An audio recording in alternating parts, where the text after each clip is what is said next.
بسم اللہ الرحمن الرحیم۔ میرے مصطفیٰ آقا انعامدار صلی اللہ علیہ وآلہ وسلم کی شان۔ اللہم صلی علی سیدنا محمد وعلی آل سیدنا محمد۔ ایک یہودی نے اپنے بیٹے کو کہا، جاؤ سودا لے آؤ، تو وہ گیا۔ لڑکا راستے سے گزر رہا تھا کہ اس کی نظر حضور صلی اللہ علیہ وآلہ وسلم پر پڑی، اور حضور صلی اللہ علیہ وآلہ وسلم کی نظر بھی اس لڑکے پر پڑی۔ وہ وہیں بیٹھ گیا اور وہیں بیٹھا رہ گیا، اور دیر ہو گئی۔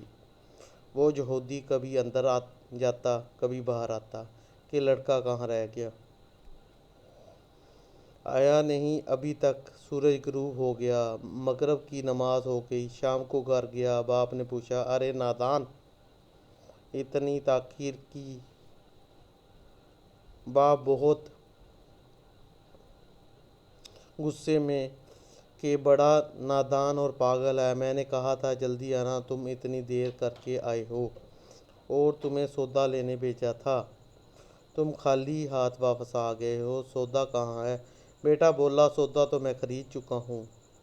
باپ، کیا پاگل آدمی ہو تم، میں نے تجھے سودا لینے بھیجا تھا۔ سودا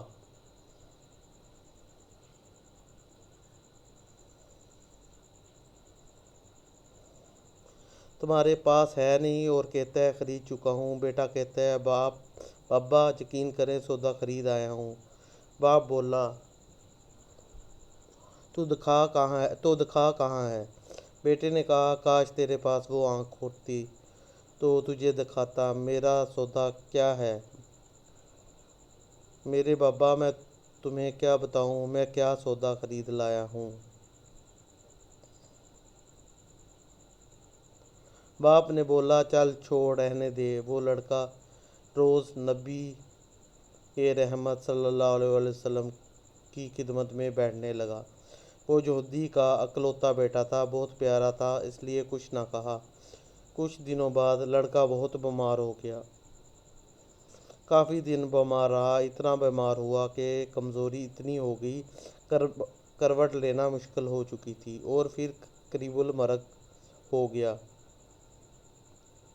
یہودی حضور صلی اللہ علیہ وسلم کی بارگاہ میں آیا اور بولا، میں آپ کے پاس آیا ہوں، آپ تو جانتے ہیں میں یہودی ہوں، مجھے آپ سے کوئی اتفاق نہیں، مگر میرا لڑکا آپ کو دل دے گیا ہے اور قریب المرگ ہے، آپ کو رات دن یاد کر رہا ہے۔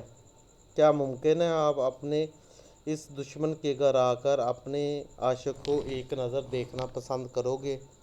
کیا یہ آرزو پوری ہو جائے گی کہ وہ مرنے سے پہلے آپ صلی اللہ علیہ وسلم کا دیدار کر لے؟ وہ کسی اور چیز کی آرزو نہیں کر رہا۔ آپ صلی اللہ علیہ وسلم نے یہ نہیں فرمایا میں جاؤں گا یا نہیں جاؤں گا۔ آپ صلی اللہ علیہ وسلم نے فرمایا، ابو بکر اٹھو، عمر اٹھو، چلو چلیں، عثمان آؤ، باقی بھی جو سب ہیں چلیں، آپ کے عاشق کا دیدار ہم بھی کریں۔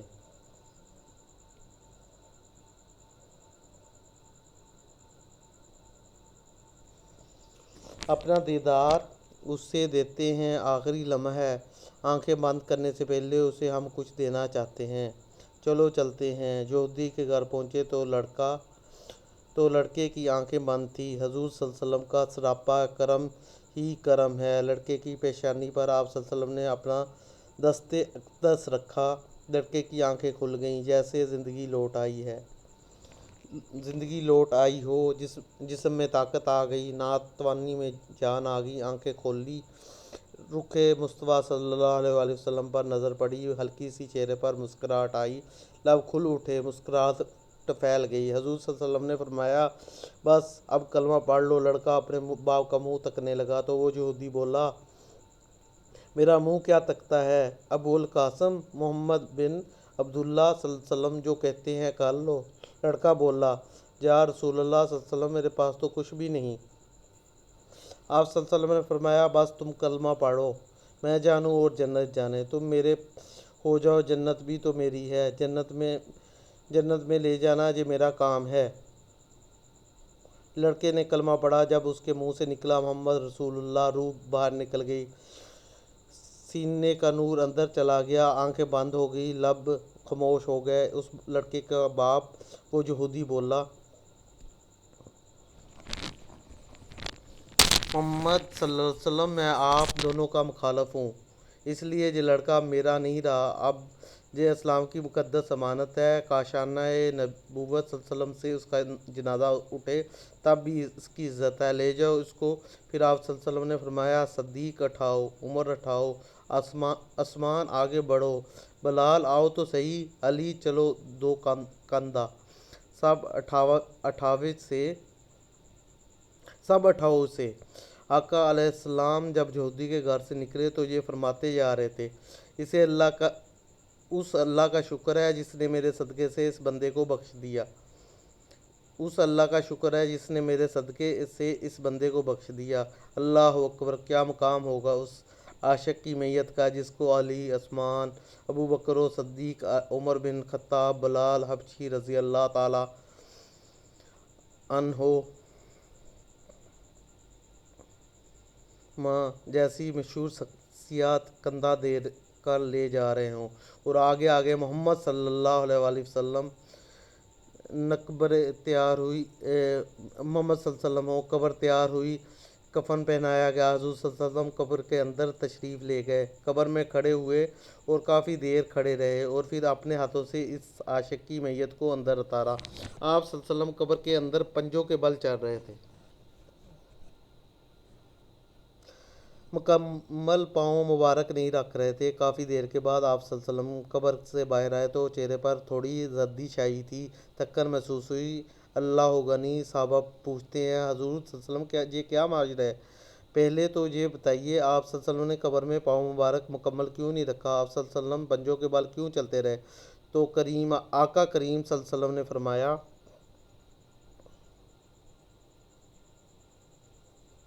قبر کے اندر بے پناہ فرشتے آئے ہوئے تھے، اس لیے مجھے جہاں جگہ ملی تھی میں پنجہ ہی رکھتا تھا، پاؤں رکھنے کی جگہ نہیں تھی، میں نہیں چاہتا تھا کسی فرشتے کے پاؤں پر میرا پاؤں آ جائے۔ پھر صحابہ نے پوچھا آپ صلی اللہ علیہ وسلم قبر کے اندر کیوں گئے؟ ہمیں کہتے ہم چلے جاتے تو سبحان اللہ خوبصورت جواب دیا کہ میں نے اس لڑکے کو بولا تھا نا،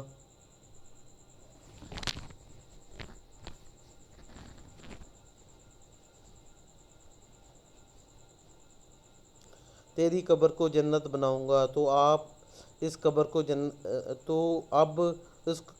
کو جنت بنانے قبر کے اندر چلا گیا تھا۔ تو پھر حضور صلی اللہ علیہ وسلم آپ اتنے تھکے ہوئے کیوں ہیں؟